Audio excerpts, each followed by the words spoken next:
Hello dear viewers, your most welcome in ours YouTube family AB judiciary zone. इस वीडियो में हम लोग झारखंड सिविल जज जूनियर डिवीजन के मेंस एग्जाम 2019 के कॉन्ट्रैक्ट एक्ट के क्वेश्चन को सॉल्व करेंगे।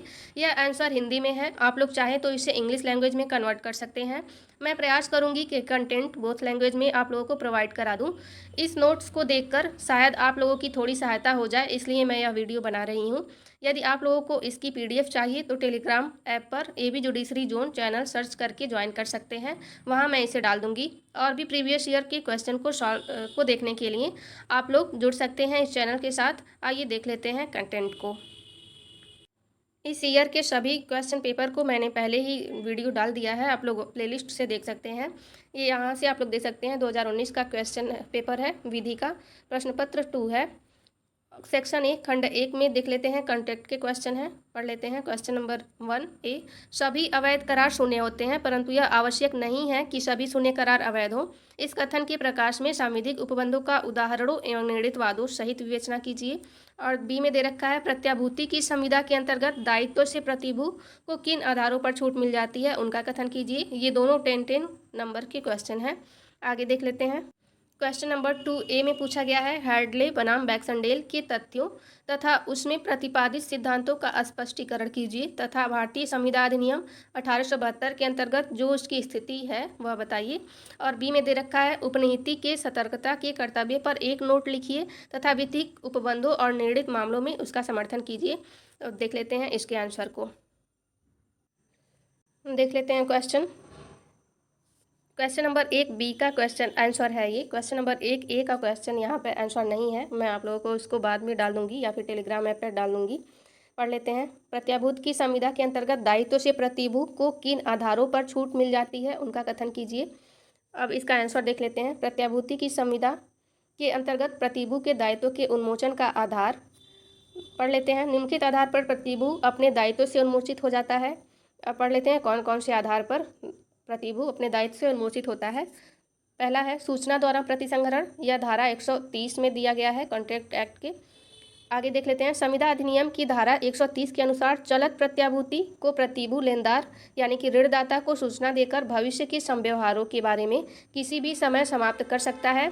ऐसी स्थिति में प्रतिसंहरण की सूचना के पूर्व के संव्यवहारों के संबंध में प्रतिभू का दायित्व बना रहता है।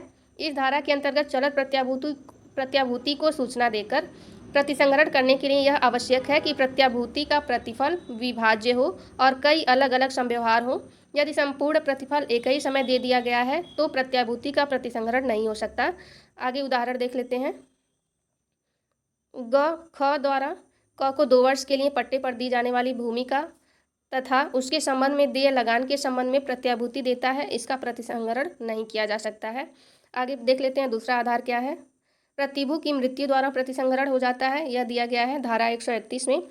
पढ़ लेते हैं। प्रतिभू की मृत्यु पर चलत प्रत्याभूति का भविष्य के संव्यवहारों के संबंध में प्रतिसंहरण हो जाता है जब तक कि इसके विपरीत कोई संविदा न हो। अतः प्रतिभू की मृत्यु के संविदा में मृत्यु के पूर्व के संव्यवहारों के संबंध में प्रतिभू की संपदा दायी है, परंतु मृत्यु के बाद के संव्यवहारों के लिए उसकी संपदा दायी नहीं है। अब आगे देख लेते हैं। यदि चलत प्रत्याभूति के लिए दिया गया प्रतिफल अविभाज्य है यानी कि जिसको बांटा नहीं जा सकता है, अगर ऐसा है तो ऐसी स्थिति में चलत प्रत्याभूति का यहाँ तक कि प्रतिभू के मृत्यु के बाद के संव्यवहारों के संबंध में भी प्रतिसंहरण नहीं होगा और प्रतिभू की संपदा दायी होगी। अगला देख लेते हैं थर्ड, संविदा के निबंधनों में फेरफार यानी परिवर्तन से प्रतिभू का उन्मोचन, यह धारा 133 में दे रखा है। देख लेते हैं। भारतीय संविदा अधिनियम 1872 की धारा 133 के अनुसार मूल ऋणी और लेनदार यानी कि ऋणदाता के मध्य हुई संविदा के निबंधनों शर्तों में बिना प्रतिभू के सहमति के कोई फेरफार या परिवर्तन किया जाता है तो ऐसे परिवर्तन के बाद हुए संव्यवहारों के संबंध में प्रतिभू का दायित्व समाप्त हो जाएगा।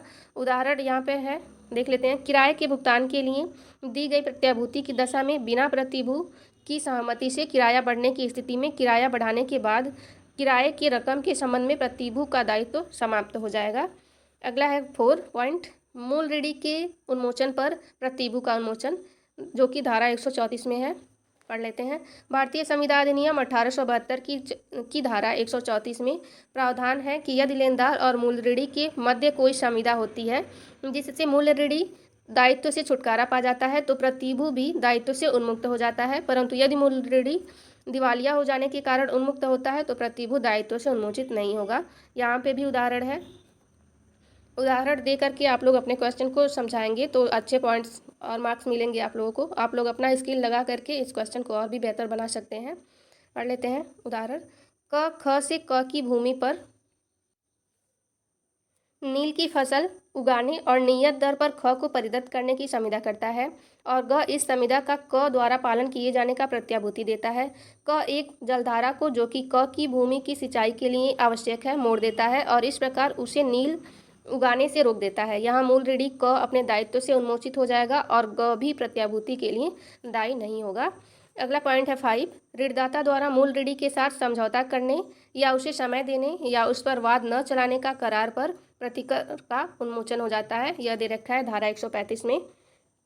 पढ़ लेते हैं। धारा 135 इस स्थिति में प्रतिभू के दायित्व से उन्मोचन का उपबंध करती है, जबकि बिना प्रतिभू की सहमति के ऋणदाता मूल ऋणी के साथ समझौता करता है या उसे समय देता है या उस पर वाद न चलाने का करार करता है।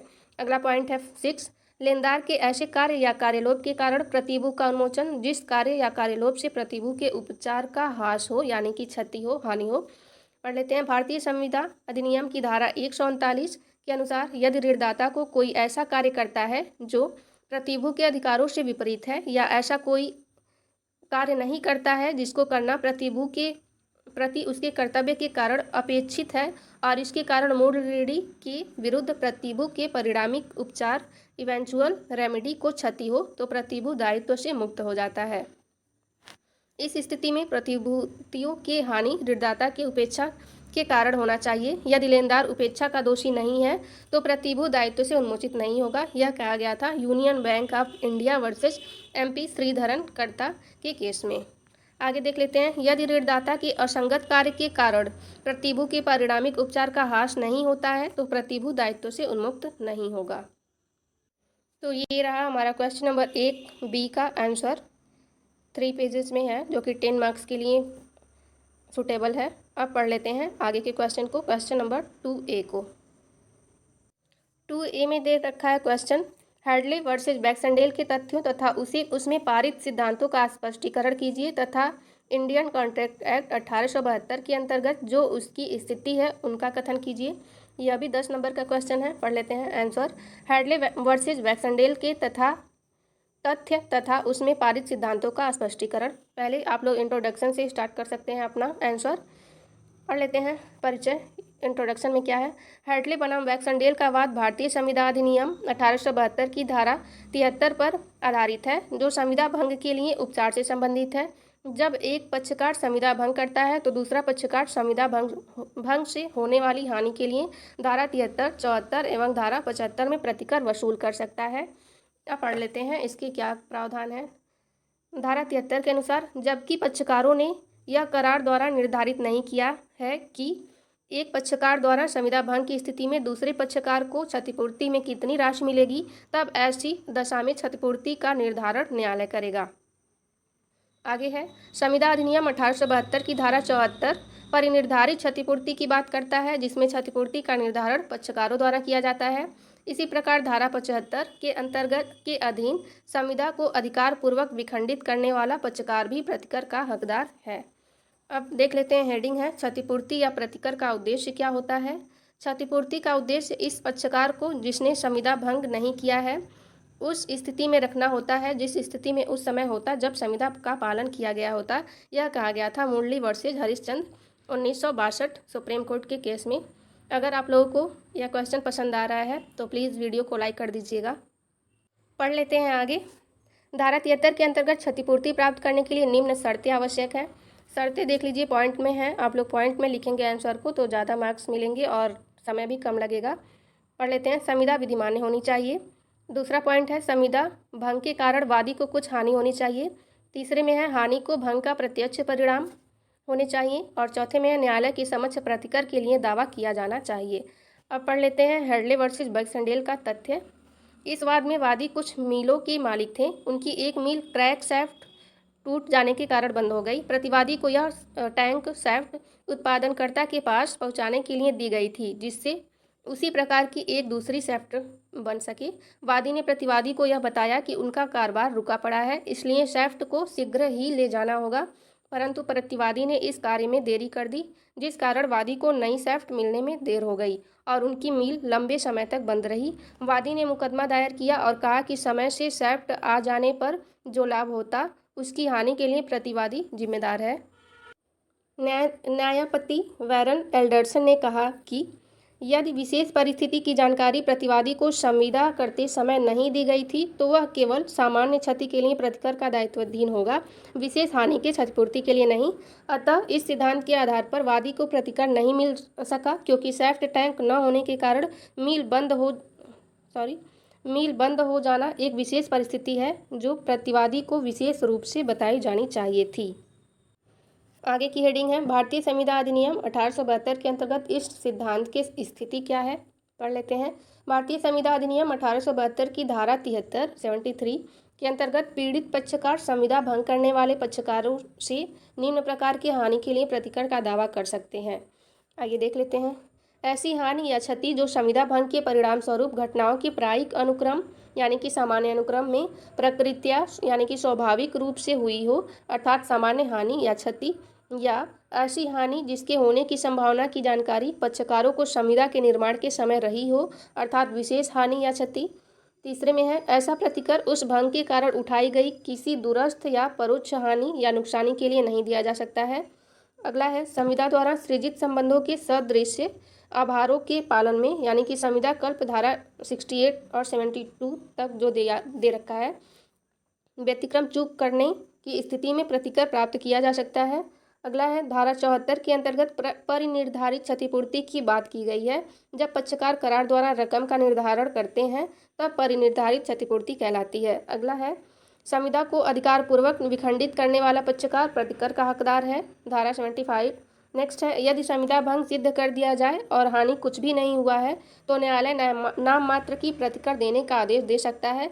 इस बात की पुष्टि चार्टर वर्सेस सुलेमान के वाद में मिलता है।